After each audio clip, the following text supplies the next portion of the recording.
The women's 100 meters in Eugene wasn't just another Diamond League race. It became a historic showdown between some of the fastest women on Earth. Olympic champion Elaine Thompson-Herah lined up against Sha'Carri Richardson in her highly anticipated return, alongside sprint legends Shelly-Ann Fraser-Pryce and Shericka Jackson.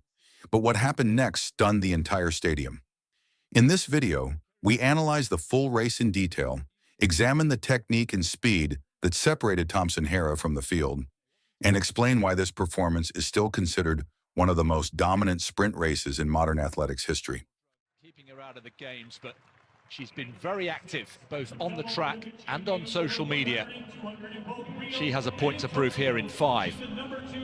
Next to her, the double Olympic champion, Elaine Thompson-Herah, retained her 100 and 200 meter titles, 10:61, the second fastest in history.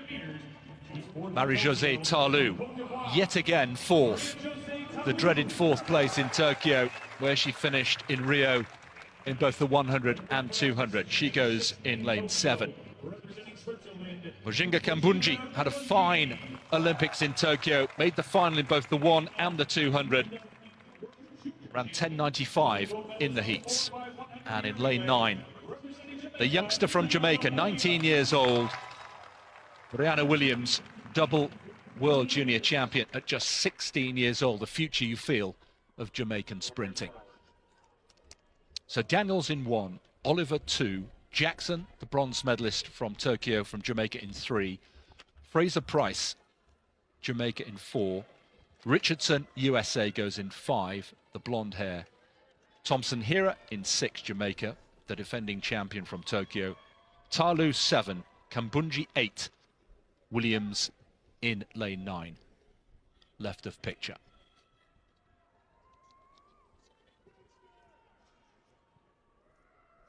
Women's 100 meters. Stand up. Starter is not ready. And Tim, just a thought, the quality that has been put together just 2 weeks after the Olympic Games is real. It's the Olympic final perhaps that we could have had, with all due respect to Dina Asher-Smith, who's not here in the 100, but with the inclusion of Richardson, this is perhaps Olympic final quality. Not exactly right, and there is real significance too, of course, with Sha'Carri Richardson having been denied that opportunity to compete on the Olympic stage. All the more determined here. She was the sensation of the first half of the summer in the sprints, Chris, and I think a lot of people were a little disappointed when she travelled across to the UK early summer, and in the cold and wind and rain of Gateshead in the northeast of England was well beaten by Dina Asher-Smith. But this is more like home turf for Richardson in lane 5. So a reminder, Fraser-Pryce in 4, Richardson in 5, Thompson-Herah, the double Olympic champion, in lane 6. Women's 100 meters. Away first time, this time, and Thompson-Herah into her running, 4th from left. Thompson-Herah also going very well. Shelly-Ann Fraser-Pryce, Richardson's nowhere. What a performance there. It's the fastest in the world this year. 10:54, the winning time. Thompson-Herah continues her form from Tokyo. What a statement. Understated celebration. Goodness me. It's the second fastest time in history. Only Flojo has gone quicker, and she's beaten her own time from Tokyo, 10:61, and now she's just seeing it. A scarcely believable 10:54, and I'm afraid Sha'Carri Richardson left in the blocks. Fraser-Pryce 10:73 in second, Jackson 10:76. It's the podium from Tokyo once again, and once again it's Thompson-Herah who is quite simply a class apart. And a Jamaican 1-2-3, Chris, and the challenge of Sha'Carri Richardson evaporated well before halfway in this one. But look at Thompson-Herah responding to that fast start from Fraser-Pryce, who probably gave her the impetus to push through that second half and win by 2 meters and going away. And for many people, Chris, that will be considered the unofficial world record. The whole industry, the whole sport knows there are huge question marks around that world record of Flojo from the 1988 trials, or was it 4 trials, 10.49. Everybody knows that that is a time that is squinted at by the statisticians of the sport, but Thompson-Herah is the real deal. Boy, how fast was she going through that second half to pull away from an athlete of the caliber of Fraser-Pryce, who, let's not forget, ran 10.63 back in early June.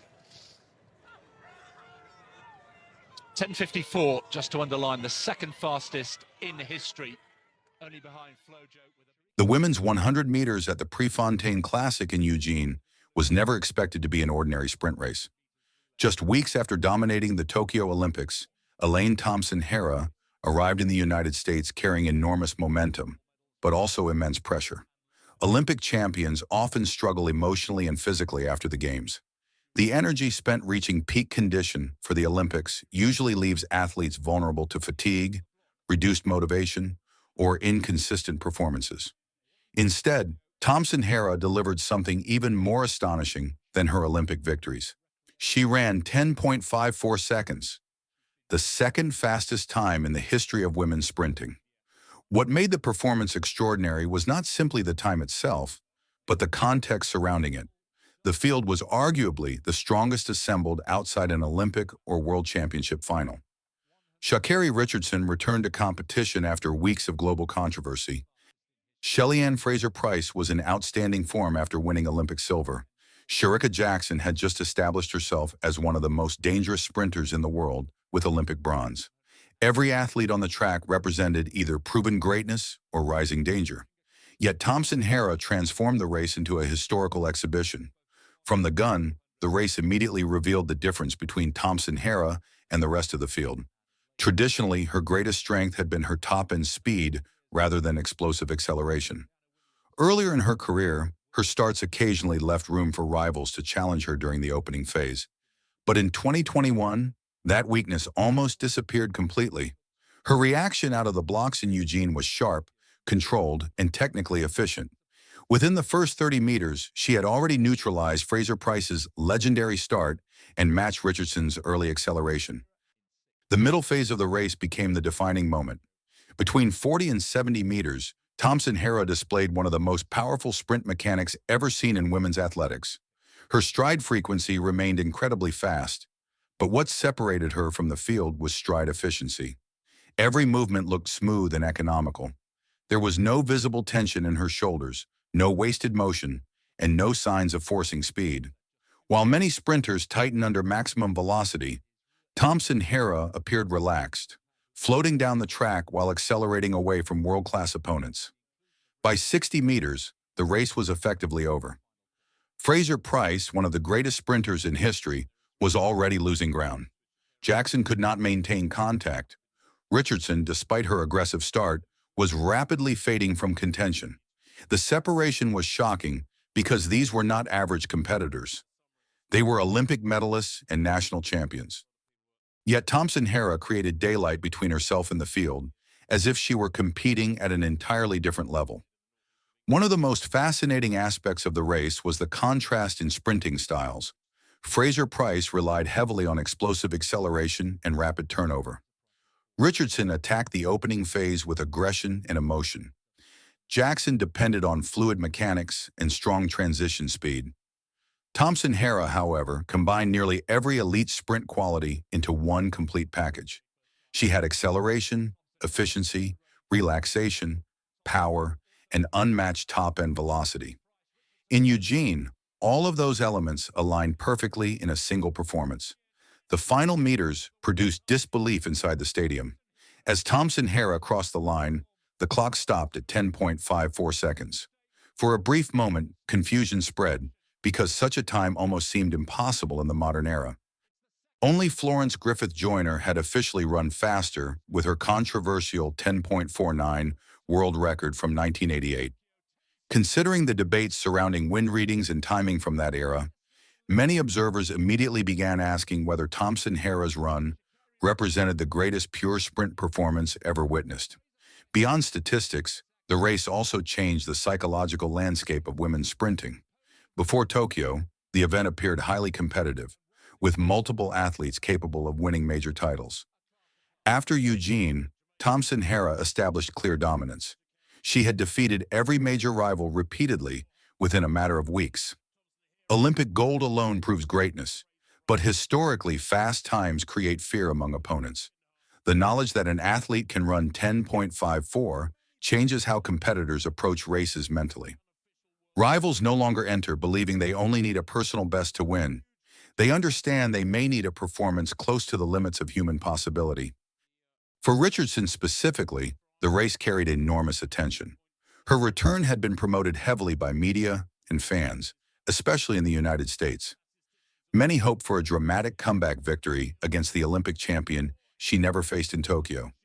Instead, the race exposed the difference between hype and championship execution. Richardson remained talented and explosive, but Thompson-Herah demonstrated a level of technical mastery and consistency that Richardson had not yet achieved at that stage of her career. The Eugene performance also elevated Jamaica's sprint legacy even further. Seeing Thompson-Herah, Fraser-Pryce, and Jackson dominate the global sprint scene reinforced Jamaica's extraordinary influence on women's sprinting. Few nations in athletics history have produced such concentrated sprint excellence simultaneously.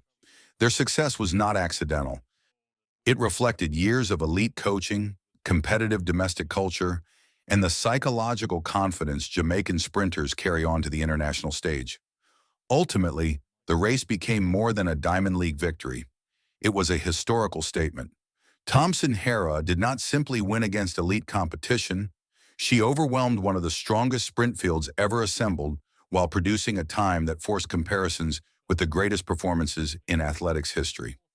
In a sport where margins are measured in hundredths of a second, she created a performance that felt generations ahead of everyone else on the track.